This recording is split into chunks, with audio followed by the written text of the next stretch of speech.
Hey everybody, welcome back to the channel. I just want to do a quick video on Smith Wigglesworth. There's two things I wanted to touch on. One is what the one thing most people know about Smith Wigglesworth, with a prophecy that he gave or spoke to, who was that? I can't remember his name now.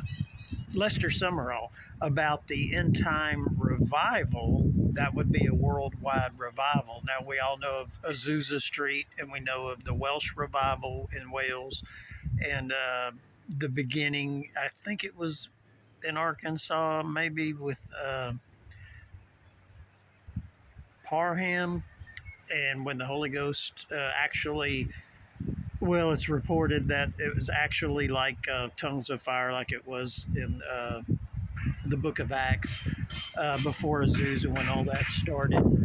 And so, anyway, what I wanted to touch on, hopefully the wind's not messing with the microphone. I wanted to touch on was the end time revival versus what Smith Wigglesworth said when the oneness people had left or separated from the Trinitarians, that they would reunite one day. So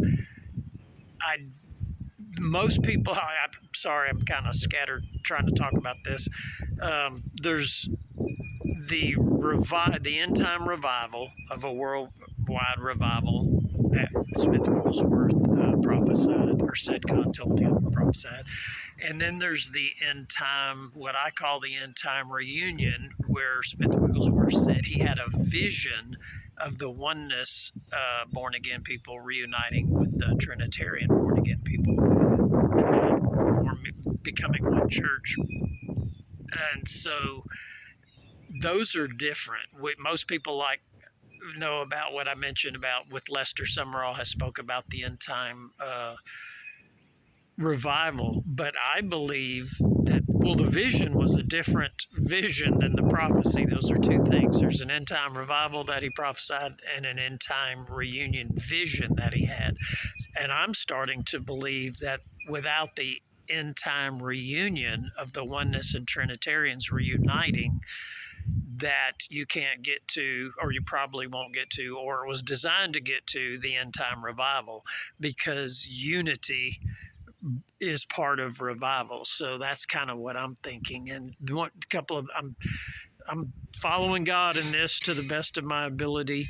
And I believe that there's some nuances in oneness and some nuances in Trinitarian Godhead definitions that kind of overlap, and then that are kind of wrong. And then also we have to remember that the word Godhead doesn't mean how many people are in a body. The word Godhead comes from the word deity and the essence of God.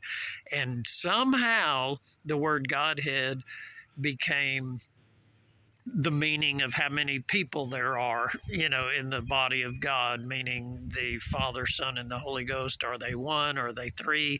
Are they three unequal? Are they three equal? Is there two? And one's not a person? Are they people? Are they essences?